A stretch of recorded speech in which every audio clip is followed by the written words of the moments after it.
ಕಾಲ್ ತುಳಿತ ಆಗಿದೆ ಅಂತ ಪಂದ್ಯ ನಿಲ್ಲಿಸೋದು ಸರಿಯಲ್ಲ. ಬೆಂಗಳೂರಲ್ಲಿ ಎಲ್ಲಾ ರೀತಿ ಕ್ರಿಕೆಟ್ ಮ್ಯಾಚ್ ನಡಿಬೇಕು. ಕಾಲ್ ತುಳಿತ ಆಗಿದೆ ಅನ್ನೋ ಒಂದೇ ಒಂದು ಕಾರಣಕ್ಕೆ ಪಂದ್ಯವನ್ನು ನಿಲ್ಲಿಸೋದು ಎಷ್ಟರ ಮಟ್ಟಿಗೆ ಸರಿ? ಇದು ಖಂಡಿತ ಸರಿಯಲ್ಲ. ಬೆಂಗಳೂರಲ್ಲಿ ಎಲ್ಲಾ ರೀತಿ ಕ್ರಿಕೆಟ್ ಮ್ಯಾಚ್ ನಡೆಯಬೇಕು. ಬೆಂಗಳೂರಲ್ಲಿ ಮಾಜಿ ಕ್ರಿಕೆಟಿಗ ಅನಿಲ್ ಕುಂಬ್ಳೆ ಈ ಒಂದು ಹೇಳಿಕೆಯನ್ನ ಕೊಟ್ಟಿದ್ದಾರೆ. ಮತ್ತೆ ಅಂತಹ ಘಟನೆ ನಡೆಯದಂತೆ ಕ್ರಮವನ್ನ ಕೈಗೊಳ್ಳಬೇಕು. ಕ್ರಿಕೆಟ್ ಮ್ಯಾಚ್ ನಡೆಯಬೇಕೆಂಬುದು ಎಲ್ಲರ ಬಯಕೆ ಆಗಿದೆ. ಪಂದ್ಯ ನಡೆಸಲು ಕೆಎಸ್ಸಿಎ ಎಲ್ಲಾ ರೀತಿ ಕೆಲಸವನ್ನ ಮಾಡ್ತಾ ಇದೆ. ವೆಂಕಟೇಶ್ ಪ್ರಸಾದ್ ತಂಡ ಏನ್ ಮಾಡಬೇಕು ಮಾಡ್ತಾ ಇದೆ. ಗೈಡ್ಲೈನ್ಸ್ ನಂತೆ ಕ್ರಿಕೆಟ್ ನಡೆಸಲು ಸರ್ಕಾರ ಹೇಳಿದೆ. ಕಾಲ್ ತುಳಿತ ಆಗಿದೆ ಅಂತ ಪಂದ್ಯ ನಿಲ್ಲಿಸೋದು ಸರಿಯಲ್ಲ ಅಂತ ಸದ್ಯಕ್ಕೆ ಬೆಂಗಳೂರಲ್ಲಿ ಮಾಜಿ ಕ್ರಿಕೆಟಿಗ ಅನಿಲ್ ಕುಂಬ್ಳೆ ಅವರು ಈ ಒಂದು ಹೇಳಿಕೆಯನ್ನು ಕೊಟ್ಟಿದ್ದಾರೆ. ಬೆಂಗಳೂರಲ್ಲಿ ಎಲ್ಲಾ ರೀತಿ ಕ್ರಿಕೆಟ್ ಮ್ಯಾಚ್ಗಳು ಕೂಡ ನಡಿಬೇಕು. ಮತ್ತೆ ಅಂತಹ ಘಟನೆಗಳು ನಡೆಯದಂತೆ ಕ್ರಮವನ್ನ ಕೈಗೊಳ್ಳಬೇಕು. ಏನು ಕಾಲ್ ತುಳಿತ ಆಗಿತ್ತು ಅಂತಹ ಘಟನೆಗಳು ಮರುಕಳಿಸಬಾರದು. ಆ ರೀತಿಯಾಗಿ ಕ್ರಮವನ್ನ ತೆಗೆದುಕೊಳ್ಳಬೇಕಾಗುತ್ತೆ. ಕ್ರಿಕೆಟ್ ಮ್ಯಾಚ್ ನಡೆಯಬೇಕೆಂಬುದು ಎಲ್ಲರ ಬಯಕೆ ಆಗಿದೆ. ಪಂದ್ಯವನ್ನ ನಡೆಸಲು ಕೆಎಸ್ಸಿ ಎಲ್ಲಾ ರೀತಿ ಕೆಲಸವನ್ನ ಮಾಡ್ತಾ ಇದೆ. ಸರ್ಕಾರ ಕೂಡ ಕೆಲವೊಂದಿಷ್ಟು ಕಟ್ಟುನಿಟ್ಟಿನ ಕ್ರಮವನ್ನ ಅನುಸರಿಸಿ ಈ ಒಂದು ಮ್ಯಾಚ್ ನಡೆಯೋದಕ್ಕೆ ತಿಳಿಸಿದೆ ಅಂತ ಬೆಂಗಳೂರಲ್ಲಿ ಮಾಜಿ ಕ್ರಿಕೆಟಿಗ ಅನಿಲ್ ಕುಂಬ್ಳೆ ಅವರು ಹೇಳಿಕೆ ಕೊಟ್ಟಿದ್ದಾರೆ. ಹಾಗಾದ್ರೆ ಏನ್ ಮಾತನಾಡಿದ್ದಾರೆ ನೋಡೋಣ. ಏನೇ ಘಟನೆ ಆದ್ರೂ ಅದನ್ನ ತಡೆಯೋದು ಅಥವಾ ನಿಲ್ಲಿಸ್ಬಿಡಿ ಅನ್ನೋದೊಂದು ಸೊಲ್ಯೂಷನ್ ಅಲ್ಲ. ಅದರಿಂದ ನೀವು ಏನೇನು ಪರಿಹಾರಗಳನ್ನ ಮಾಡ್ಬೋದು, ಅದು ಏನೇನು ಚೇಂಜಸ್ ಮಾಡಬೇಕು ಅದನ್ನೆಲ್ಲ ಚೇಂಜಸ್ ತುಂಬ ಜನ ಕೇಳ್ತಿರೋದು ಸ್ಟ್ಯಾಂಪೀಡ್ ಆಗಿರೋದು ಕ್ರಿಕೆಟ್ ಆಡ್ಸಿದ್ರಿಂದಾಗಿ ಅಲ್ಲ. ಸ್ಟ್ಯಾಂಪೀಡ್ ಆಗಿರೋದು ಜನರನ್ನ ಸೇರಿಸಿದೆ government. Because of government stampede ಆಗಿರೋದು, ಕ್ರಿಕೆಟ್ನಿಂದ ಸ್ಟ್ಯಾಂಪೀಡ್ ಆಗಲಿಲ್ಲ ಅಂತ ಯಾರಿಂದ ಆಯಿತು ಅಂತ ಹೇಳೋದಲ್ಲ, ಅದೆಲ್ಲ ಇಂಪಾರ್ಟೆಂಟು. ಆಗಿದ್ದು ಆಗಬಾರ್ದಾಗಿತ್ತು.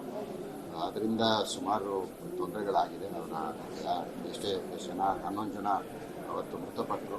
ಅವರ ಕುಟುಂಬದ ವರ್ಗದವರಿಗೆಲ್ಲ ತುಂಬಾ ಕಾಂಡೋಲೆನ್ಸ್ ತುಂಬ ಆಗಬಾರ್ದಾಯ್ತು ಘಟನೆ ಆಯಿತು.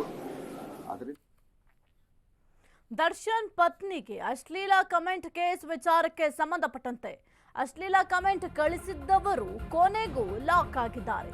ದರ್ಶನ್ ಪತ್ನಿಗೆ ಅಶ್ಲೀಲ ಕಮೆಂಟ್ ಕೇಸ್ ವಿಚಾರಕ್ಕೆ ಸಂಬಂಧಪಟ್ಟಂತೆ ಅಶ್ಲೀಲ ಕಮೆಂಟ್ ಕಳಿಸಿದ್ರಲ್ಲ ಅವರೆಲ್ಲರೂ ಕೂಡ ಲಾಕ್ ಆಗಿದ್ದಾರೆ. ಕೊನೆಗೂ ಕಮೆಂಟ್ ಕಿಡಿಗೇಡಿಗಳನ್ನ ಖಾಕಿ ಪಡೆ ಬಂಧಿಸಿದೆ.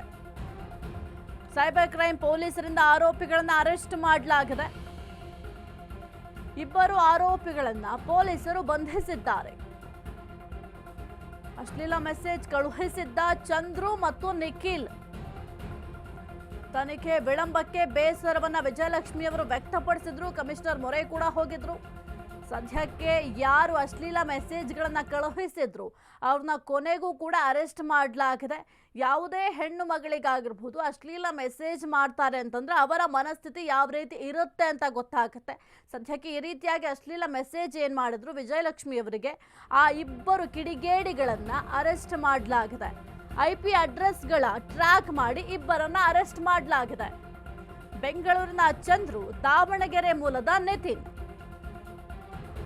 ಸಾಫ್ಟ್ವೇರ್ ಇಂಜಿನಿಯರ್ ಆಗಿದ್ದ ನಿತಿನ್ 31 ವರ್ಷ ಆತನಿಗೆ. ಚಿಕ್ಕಬಾಣಾವರ ಮೂಲದ ಚಂದ್ರು ಆಟೋ ಡ್ರೈವರ್ ಆಗಿ ಕೆಲಸ ಮಾಡ್ತಾ ಇದ್ದ. ಇಬ್ಬರನ್ನ ಬಂಧಿಸಿ ವಿಚಾರಣೆಯನ್ನ ಸಿಸಿಬಿ ಅವರು ನಡೆಸ್ತಾ ಇದ್ದಾರೆ. ಎಲ್ಲಾ ಮೆಸೇಜ್ಗಳನ್ನ ಡಿಲೀಟ್ ಮಾಡಿದ್ದ ಪೊಲೀಸರು. ಅಶ್ಲೀಲ ಪದಗಳಿಂದ ನಿಂದನೆ ಬಳಿಕ ಪೋಸ್ಟ್ ಅನ್ನ ಡಿಲೀಟ್ ಮಾಡಲಾಗಿತ್ತು. 24ನೇ ತಾರೀಕಿಗೆ ಒಂದು ಕೇಸ್ ರಿಜಿಸ್ಟರ್ ಆಗಿತ್ತು ನಮ್ಮ ಸೈಬರ್ ಪೊಲೀಸ್ ಸ್ಟೇಷನಲ್ಲಿ. ಇದರಲ್ಲಿ ಕೆಲವು ತನ್ನ ಮಾಹಿತಿದ ಆಧಾರದ ಮೇಲೆ ನಮ್ಮ ಕ್ರೈಮ್ ಟೀಮ್ CCB ಟೀಮ್ ಅವರು 2 ಜನಗೆ ವಶಕ್ಕೆ ತಗೊಂಡಿದ್ದಾರೆ. ಇನ್ನೂ ಕೆಲವರು ಅರೆಸ್ಟ್ ಆಗಬೇಕು. ಸದ್ಯಕ್ಕೆ ಇನ್ವೆಸ್ಟಿಗೇಷನ್ ನಡೀತಾ ಇದೆ. ಆ್ಯಸ್ ಆಫ್ ನೌ ಒಬ್ಬ ಚಿಕ್ಕಬಾಣಾವರ್ ಅಲ್ಲಿ ಅವ್ರು ವಾಸ ಮಾಡ್ತಾರೆ, ಇನ್ನೊಬ್ಬ ದಾವಣಗೆರೆಯಲ್ಲಿ. ಅವರಿಬ್ಬರು ವಶಕ್ಕೆ ನಮ್ಮ ಪೊಲೀಸವ್ರು ತೊಗೊಂಡಿದ್ದಾರೆ. ಅವ್ರ ಕಡೆಯಿಂದ ಏನೂ ಮಾಹಿತಿ ಏನು ಬಂದರೆ ಪ್ಲಸ್ ಇನ್ನೂ ಯಾರ್ಯಾರ್ದು ಮಾಹಿತಿ ನಮಗೆ ಆಲ್ರೆಡಿ ಕಂಪ್ಲೇಂಟ್ಲಿದೆ, ಆ ಆಧಾರ ಮೇಲೆ ನಾವು ವರ್ಕೌಟ್ ಮಾಡ್ತೇವೆ. ಸರ್, ಇದು ಇವ್ರುಗಳು